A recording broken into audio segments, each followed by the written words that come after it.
Since 2008, CareNet has saved more than 748,000 babies from abortion by supporting one of the largest networks of pregnancy centers in North America.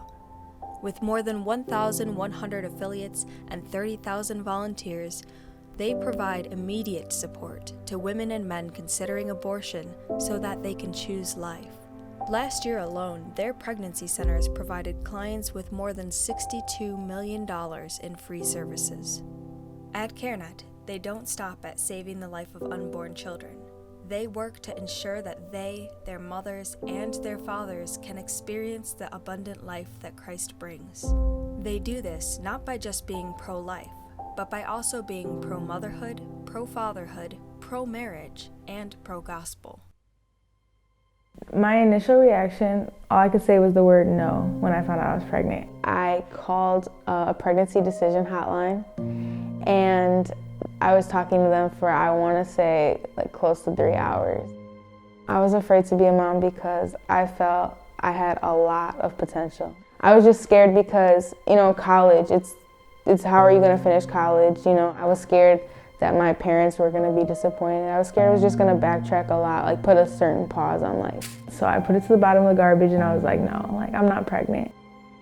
I found out I had leukemia when I was 11 years old, 3 months before my 12th birthday. And my dad took me to Children's in Milwaukee. And then it was like 3 years of going up there for treatment. I would get spinal taps to make sure that the leukemia didn't go into my brain and my spine. So they would give me morphine for the pain. I noticed too that it not only helped with like my physical pain, but it helped with my emotional pain that I was having. And knowing that I couldn't get pregnant, probably like subconsciously, I just figured, I never had to worry about getting pregnant, so I could just keep doing drugs. At CareNet, we are working every day to save women and families from the effects of abortion. CareNet is a safe place for women to talk about what's going on in their lives without fear of exploitation. Very few women come in here with just one concern. They come in with a multitude of concerns. She's pregnant and she's scared and she's lonely and she's uncertain of what her path is in the future. And being able to help them find resources is a really important thing. We offer free pregnancy tests so we can confirm if they're pregnant or not. We offer counseling, and that's going to be whether they're pregnant, post-abortive, or whether it's just through pregnancy. In the future, we're hoping to expand the clinic portion. We'll be starting to do our ultrasounds here in-house, which is going to be amazing. I came in and I just saw a big community just here helping other girls like me every single day. The support is there, they offer everything, and I feel like it just shows that she's not here just saying we can help and then they don't help, they're there, OCRs provide a vital role for our clients as they follow up with them every month and connect them with resources that they need throughout their pregnancy, all the way up until delivery and after birth. Ongoing care representatives are just people who take time to connect with the girls. If they can't make it in often, we could lose touch with them. I was scared of my family, what my family would think of me being pregnant and in between jobs, being in an addiction program on medication as well. I wasn't doing drugs anymore when I found out I was pregnant because I was in the Suboxone clinic. So I had been clean, not for very long though, maybe a few months. And that made me think too, should I keep this baby? Should I have an abortion or should I go through the pregnancy and do adoption? But can I actually go through with it? I wanted to keep him once I realized I didn't want to have abortion. My heart is just for moms, making sure that moms know that they're important and their voice needs to be heard and there is help. And if we try one option and they're not feeling they're getting supported there or the help they need, let's try some more. We're not going to give up until you feel like you're empowered to be the mom that you are, that you can care for your infant. When we have a woman come in that is suffering from addiction or substance abuse, we pause on the topic of her pregnancy. She is our focus because no matter what she decides, being clean and sober is our first priority. Together, we get her into ADOA treatment, recovery groups, and develop relapse prevention plans. I know the people at CareNet helped me look at things from a different point of view. They really helped me to see myself in a different light, that I can do things if I put my mind to it. So some of the resources that we can connect clients with are housing, food, clothes, education, ways to learn about applying for different types of grants or scholarships so they can continue their education. And I've seen girls being introduced to some of these options, and it's really neat to see their eyes open up as they learn this is out there, something that I can dig into, and I think it really gives them purpose and hope, and that's a joy to see. My name is Rosemary Munson, and I am from Kenosha. I had a career as a teacher, and so I thought maybe I could make use of it by volunteering at CareNet. I decided to volunteer at CareNet because of my love for babies, but as time went on, I realized the mothers needed much more care than the babies did. The classes that we teach here at CareNet are a lot of fun. We kind of start out with the girls asking them, where are they? You know, what would you like to delve into? If they're pregnant, we have a great curriculum on first, second, and third trimesters. So a lot of times we'll jump into a curriculum and educate what's going on with your body, what's going on with baby, how to take care of yourself.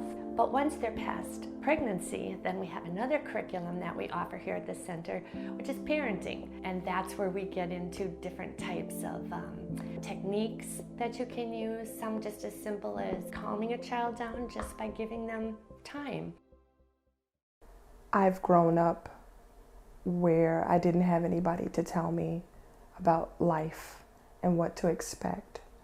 So I want to be that person in the client's life that is there for them as someone who's going to show them kindness and mercy and grace.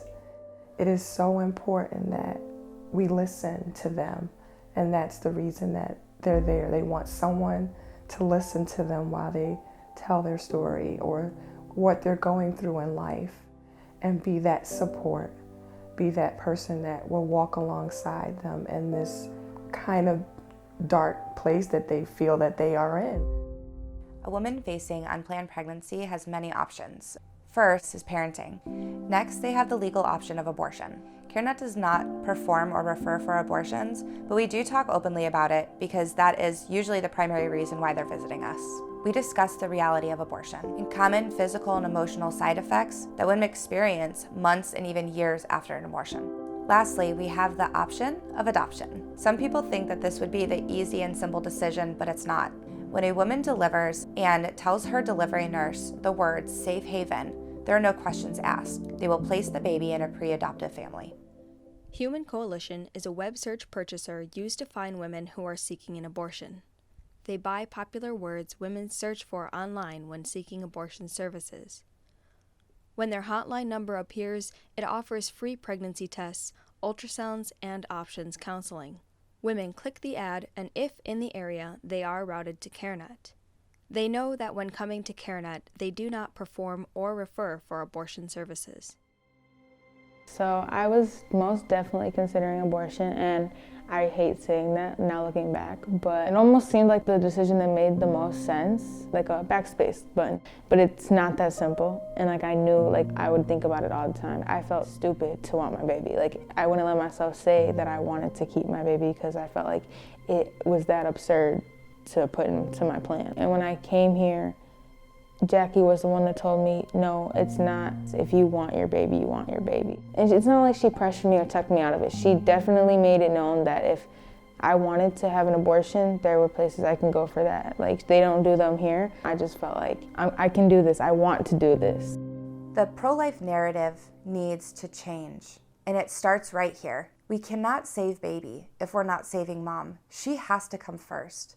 The pro-life movement needs to wrap around these women in crisis and offer real solutions, offer resources. I have 2 daughters of my own, And I always think that if they were ever in a situation like that, I know that in our family they would be surrounded by love and they would be surrounded with all kinds of support. There are teenage girls who do not have that. They do not have the parents who are supportive of them. They do not have people who can take them by the hand and tell them that it's going to be okay, that they are capable of doing this, that they are still good people. A long time ago, my son said to me, "Mom, you are the face of God to me." Oh, that was amazing to me, and it opened my eyes because I want to be the face of God to everybody. And I pray every time I walk through the doors that I'll be that face. Computers and internet and FaceTime are great, but being face to face with somebody and praying that they see God through you, oh, it's wonderful. My mindset changed and made me want to quit the endless cycle of using drugs and of just like living in fear and thinking I can't do anything. What really made me want to keep him, I think, I had a lot of time to think about it and like put myself in that actual situation. I knew I had to step up and do the right thing. My parents always say like, God always has a plan. And honestly, throughout my pregnancy, I have been shown that. So if I never called that pregnancy hotline, I would have never ended up here. And if she didn't give me input to certain resources, like just certain things wouldn't have happened. And it really shows me that he's always watching out. So I could just look at my baby and he makes me so happy. And yeah, so God put him in my life for a reason. And to think that I was even thinking of, getting rid of my baby. This is Isaiah. He's 6 months old today.